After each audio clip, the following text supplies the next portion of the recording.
చూస్తున్నాం.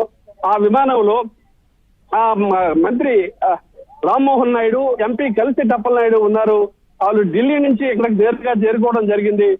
వారికి స్వాగతం పలకడానికి స్థానిక నేతలందరూ కూడా అక్కడికి చేరుకోవడం జరిగింది. ఈ ఫస్ట్ ఫ్లైట్ అనేది ఇక్కడకు రావడంతో ఇక్కడ ఉండేటటువంటి ప్రాంత ప్రజలందరూ కూడా చాలా సంతోషాన్ని, హర్షాన్ని కరతాళ ధ్వనులతో వ్యక్తం చేయడం జరిగింది.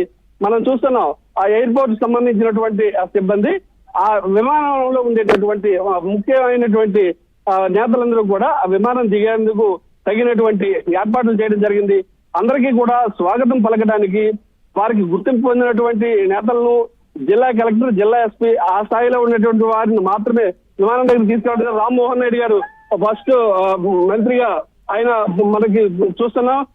ఫ్లైట్ దిగి తొలి అడుగు ఇక్కడ విమానాశ్రయం పెట్టడం జరిగింది. వారి వెనుకనే ఎంపీ కలిసి టప్పలనాయుడు, అదేవిధంగా ఏవియేషన్ కి సంబంధించినటువంటి మరికొంతమంది అధికారులు కూడా వారి వెనుక రావడం జరిగింది. మొత్తం వీరందరూ కూడా ఆ విమానం దిగుతున్నటువంటి ప్రత్యక్ష విజువల్స్ మనం చూస్తున్నాం.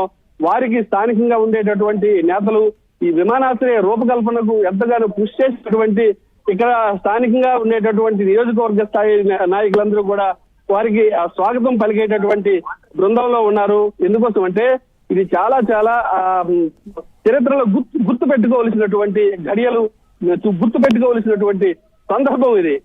ఈ ప్రాంతానికి ఎర్రబస్సు కూడా తెలియనటువంటి భోగాపురం ఈ పరిసర ప్రాంతాలకి ఎయిర్ ఇండియాకి సంబంధించినటువంటి విమానం రావడం అంటే ఎన్నో పరిశ్రమ, ఎన్నో నిరాహార దీక్షలు, ఎన్నో కార్యక్రమాలు ఇక్కడ జరిగేవి. ఇక్కడ ఎయిర్పోర్ట్ వద్దని ఒక వర్గం అంటే ఇక్కడ ఎయిర్పోర్ట్ నిర్మించి తీరుతామని